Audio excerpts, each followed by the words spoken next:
तो प्यारे बच्चों, पिछले लेक्चर में हमने नर जनन तंत्र के बारे में पढ़ा था। आज हम मानव मादा जनन तंत्र के बारे में पढ़ेंगे। तो मानव मादा जनन तंत्र का सचित्र वर्णन करो। बहुत ही इंपॉर्टेंट क्वेश्चन है ये। नर जनन तंत्र और मादा जनन तंत्र दोनों ही बहुत इंपॉर्टेंट क्वेश्चन है। तो मादा जनन तंत्र हम शुरू कर रहे हैं। तो ये मैंने इसका चित्र बनाया हुआ है। नंबर 1 पे है जो बच्चों, वो है अंडाशय। नंबर 2 पे हम पढ़ेंगे अंडवाहिका के बारे में। ये अंडवाहिका है, तो ये नंबर 2 पर हम इसके बारे में पढ़ेंगे। और नंबर 3 पर हम पढ़ेंगे गर्भाशय के बारे में। और नंबर 4 पर हम पढ़ेंगे ग्रीवा और योनि के बारे में। यह नंबर 4 पर पढ़ेंगे। तो मेनली हमने इसको 4 भागों में बांटा है। तो सबसे पहले हम बात करते हैं अंडाशय की। तो बच्चों, मादा जनन तंत्र में 2 अंडाशय होते हैं। ये दोनों तरफ एक एक है, जो मैंने हरे रंग से शो किए हैं। अब बच्चे, जो ये लड़की के जन्म के समय जो ये अंडाशय होते हैं, इनमें हजारों अंडे होते हैं। बेटे, जो ये अंडाशय होते हैं, यहाँ पर अंडाणु का जन्म होता है। एक होते हैं नर युग्मक शुक्राणु, जो हमने लास्ट टाइम पढ़े थे। और अंडाशय जो है, इसमें मादा युग्मक अंडाणु का जो है जन्म होता है। तो मादा युग्मक जो होते हैं अंडाणु, वो यहीं पर बनते हैं अंडाशय में।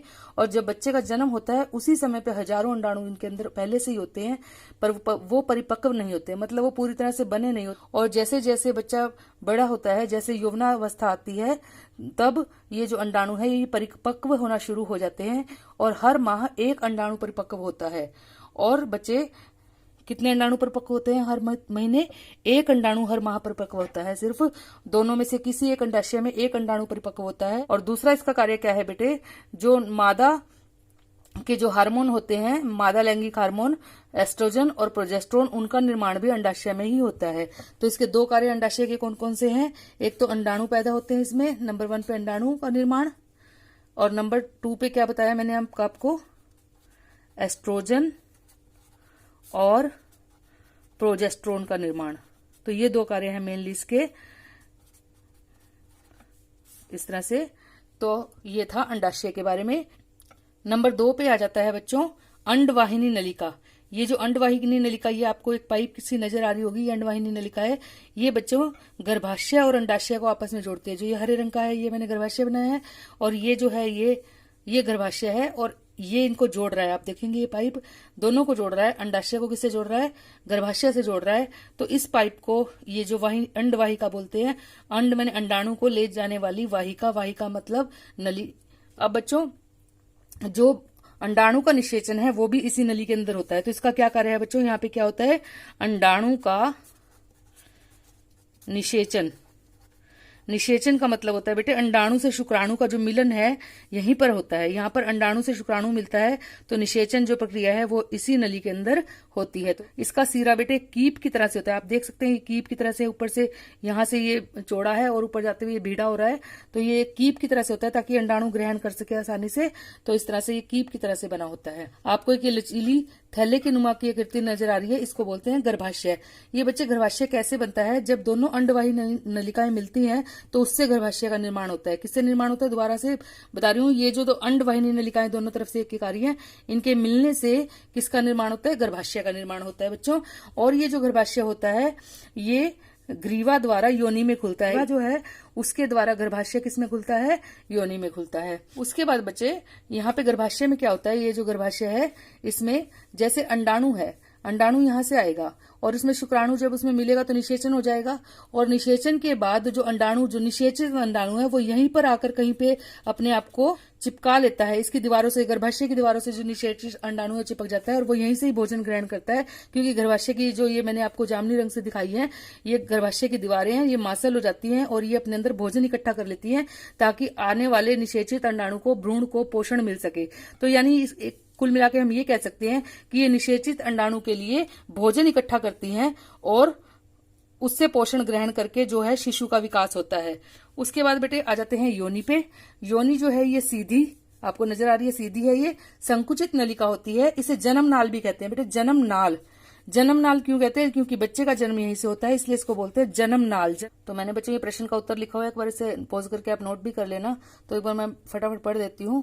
मादा जनन तंत्र के निम्नलिखित भाग हैं। अंडाशय, जैसे मैंने बताया इसमें 2 अंडाशय होते हैं। लड़की के जन्म के समय हजारों अंडे होते हैं और यौवनारंभ में इनमें से कुछ अंडे परिपक्व होने लगते हैं। 1 अंडा प्रति माह परिपक्व होता है। एस्ट्रोजन और प्रोजेस्टेरोन का निर्माण भी यही होता है। ये मैंने पहले सारा ही करवा दिया है आपको। अंडवाहिनी नलिका, अंडाशय और गर्भाशय के बीच में नली होती है जिसका सिरा कीप के आकार का होता है ताकि अंडाशय से अंडाणु वहां पर ग्रहण कर सके और निषेचन क्रिया भी यहीं पर होती है। गर्भाशय, दोनों अंडवाहिनी नली मिलकर एक लचीली थैलीनुमा आकृति बनाती हैं जिसे गर्भाशय कहते हैं। गर्भाशय ग्रीवा द्वारा योनि में खुलता है और निषेचित अंडका भी है यहीं पर आकर वह स्थापित होता है। योनि मैंने लास्ट में बताया यह सीधी संकुचित नलिका है, इसे जन्मनाल भी कहते हैं। तो इस तरह से ये आपका मादा जनन तंत्र का जो प्रश्न है वो कंप्लीट हो जाता है बच्चों।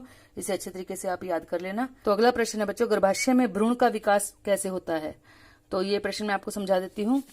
आप यही चित्र एक बार फिर से देखेंगे। गर्भाशय में भ्रूण का विकास कैसे होता है जिसे हमें ये समझना है। तो मैंने अभी आपको बताया कि यहाँ पे अंडाणु बनते हैं। ये अंडाणु यहाँ पे बने अंडाशय में, और ये अंडाणु बच्चे कहाँ पे जाएंगे, जब ये अंडवाहिनी नलिका में से इधर से होके ये अंडाणु गुजरेगा। ये अंडाणु है मान लो, और ये यहाँ से गुजर रहा है। ये मान लो शुक्राणु है। ये शुक्राणु और अंडाणु आपस में अंडवाहिनी नलिका में ही मिल जाते हैं दोनों, और इस तरह से इनका निषेचन हो जाता है। निषेचित हो जाने के बाद अंडाणु कहाँ जाएगा, यहाँ पे जाएगा। जो ये आकृति है मैंने बताया इसको क्या बोलते हैं, गर्भाशय बोलते हैं। तो ये गर्भाशय में आ जाएगा और गर्भाशय में आकर यहाँ पे अपने आप को स्थापित कर लेगा, क्योंकि इसकी दीवारें जो होती हैं बच्चों, ये दीवारें मांसल होती हैं और इनमें पोषण होता है, तो इसलिए यहाँ पे स्थापित हो जाता है ताकि इसे भोजन मिल सके। और इस तरह से ये कोशिका विभाजन के बाद बार बार कोशिका विभाजन से यहाँ पर भ्रूण बन जाता है। तो बच्चे क्या होता है, सबसे पहले अंडाणु है वो किससे मिलेगा, शुक्राणु से, और इस क्रिया को क्या बोलेंगे बच्चों, निषेचन। निषेचन के बाद जो क्या होगा, निषेचित अंडाणु, वो कहां पर मैंने बताया जाएगा, तो वो बताया मैंने कहां पर जाएगा, वो गर्भाशय में जाएगा और गर्भाशय की दीवार से चिपक जाएगा और किस में बदल जाएगा, भ्रूण में। किस में बदल जाएगा, भ्रूण में। किसके द्वारा, कोशिका विभाजन के द्वारा। तो यहाँ पे इस तरह से कोशिका विभाजन के द्वारा यहीं पर चिपक गया और दोनों के बीच में एक खास उत्तक बन जाता है। एक खास उत्तक का निर्माण हो जाता है जिसे हम बोलते हैं अपरा या प्लेसेंटा। प्लेसेंटा ओल नाल, आपने सुना होगा, बच्चा जब पैदा होता है तो उसमें उसके नाभि से एक ओल नाल निकलती है जो कि माँ से पोषण प्राप्त करती है। तो वो यहीं से ही इसकी शुरुआत होती है। ये जो ये भ्रूण होता है, ये इसकी दीवारें जो गर्भाशय की है इनके साथ एक उत्तक बना लेता है, जिसको हम यहाँ पे इस तरह से एक उत्तक बना लेता है उसके अंदर, और ताकि वहां से उसको पोषण, श्वसन और उत्सर्जन, मतलब वेस्ट पदार्थ बाहर निकलना, सब उसी के द्वारा होता है। और उसको बोलते हैं अपरा, या फिर क्या बोलते हैं, प्लेसेंटा। उसी से वो भोजन प्राप्त करता रहेगा और धीरे धीरे विकसित होकर शिशु में परिवर्तित हो जाएगा। तो इस प्रकार से जो है भ्रूण बनता है और उससे शिशु बनता है। तो हम इसे पढ़ लेते हैं। तो गर्भाशय में भ्रूण का विकास कैसे होता है, अंडवाहिनी नलिका में शुक्राणु अंडाणु से मिलता है, वे निषेचन होता है वहां पर। निषेचित अंडा कोशिका विभाजन से भ्रूण बनाता है, बताया आपको। भ्रूण गर्भाशय की दीवारों से चिपक जाता है, जैसे मैंने आपको बना के दिखाया, चिपक गया था उसकी दीवारों से। गर्भाशय की दीवार व भ्रूण के बीच एक विशेष उत्तक बनता है, जैसे बताया, जिसे अपरा या प्लेसेंटा कहते हैं। देसी भाषा में इसे ओलनाल भी कहते हैं, जिसके द्वारा भ्रूण को पोषण, श्वसन व उत्सर्जन होता है। सब कुछ वहीं से होता है, खाना भी मिलेगा, सांस भी वहीं से लेगा और वेस्ट पदार्थ भी उसी में से जाएंगे। तो इस तरह से इस प्रकार भ्रूणों से शिशु का विकास होता है। तो ये हमारा था प्रश्न कि गर्भाशय में भ्रूण का विकास कैसे होता है। अगला क्वेश्चन भी है बेटे, ये भी बहुत ज्यादा इंपॉर्टेंट है। क्या होता है जब अंड का निषेचन नहीं होता, या इसको हम कहते हैं रजोधर्म या ऋतुस्राव किसे कहते हैं। तो इस तरह से ये प्रश्न 2-3 तरीके से आ सकता है और बहुत ही ज्यादा इंपॉर्टेंट है। इसको भी आप अच्छे तरीके से समझ लो। बहुत ही आसान भाषा में मैं आपको समझा रही हूँ और आप इसको देखेंगे एनसीईआरटी में से एग्जैक्ट मैं वही आपको करवा रही हूँ। कोई मैं आपको एक्स्ट्रा नहीं करवा रही हूँ, जैसे गाइड वगैरह में बहुत ज्यादा एक्स्ट्रा दिया होता है, +1 +2 के लेवल का दिया होता है। तो ये बिल्कुल आपके एनसीईआरटी के लेवल का है और इससे बाहर पेपर में आपको कुछ भी नहीं मिलेगा। तो इसलिए आप बड़े निश्चिंत होकर आप इसे अच्छे तरीके से समझ सकते हैं, इसे याद कर सकते हैं और मैक्सिमम क्वेश्चन आपको जो मेरे वीडियोज हैं और जो मैं नोट्स आपको यहाँ पे इस तरह से दे रही हूँ उनमें से ही आपको मिल जाएंगे। तो ऋतुस्राव में बच्चों, जैसे मैंने अभी आपको बताया कि यहाँ पे अंडाणु और शुक्राणु का मिलन हुआ, निषेचन हो गया, ये सारी हमने कहानी पढ़ी। लेकिन ये जब की बात थी, जब अंडाणु में क्या मिला, शुक्राणु मिला, तो निषेचन हुआ और उस तरह से शिशु का विकास हुआ। लेकिन अगर शुक्राणु नहीं मिलता, मतलब अगर अंडाणु का निषेचन होता ही नहीं, ये सारा कुछ नहीं हुआ, मतलब कुछ भी नहीं हुआ। ये अगर अंडाणु का निषेचन नहीं होगा तो ये जो सारा भोजन जो गर्भाशय ने अपनी दीवारों को मासल करके इसमें इकट्ठा कर लिया था, अब उसकी कोई जरूरत नहीं है, क्योंकि कोई भ्रूण नहीं बनना है जिसने कि उससे पोषण प्राप्त करना हो। तो इसलिए ये जो गर्भाशय की दीवारें हैं ये धीरे धीरे टूट जाती है। जो ये इसने पोषण इकट्ठा किया होता है ये सारा नष्ट हो जाता है धीरे धीरे, और इस तरीके से क्या होगा, ये यहाँ से धीरे धीरे रक्त के रूप में टूट टूट कर और म्यूकस के रूप में योनि मार्ग से बाहर निकल जाता है। तो इस तरह से इसको बोलते हैं ऋतुस्राव। जो अंडाणु है अगर उसका निषेचन नहीं होता तो बच्चों वो एक ही दिन जिंदा रहता है, उसके बाद अंडाणु जो है वो नष्ट हो जाता है और जो गर्भाशय की दीवारें हैं वो भी नष्ट हो जाती हैं और वो रक्त के रूप में शरीर से बाहर निकल जाती हैं, जिसको बोलते हैं ऋतुस्राव। तो ये बहुत ही इंपॉर्टेंट क्वेश्चन है, मैंने लिखा भी हुआ है, आप इसको एक बार देख लें। तो ऋतुस्राव क्या है?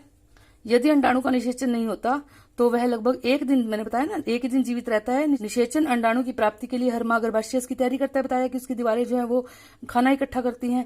निषेचन न होने पर अब उसकी जरूरत नहीं होती, आवश्यकता नहीं होती, इसलिए ये परत धीरे धीरे टूटकर रुधिर और म्यूकस के रूप में योनि मार्ग से बाहर निकल जाती है, यानी शरीर से बाहर निकल जाती है।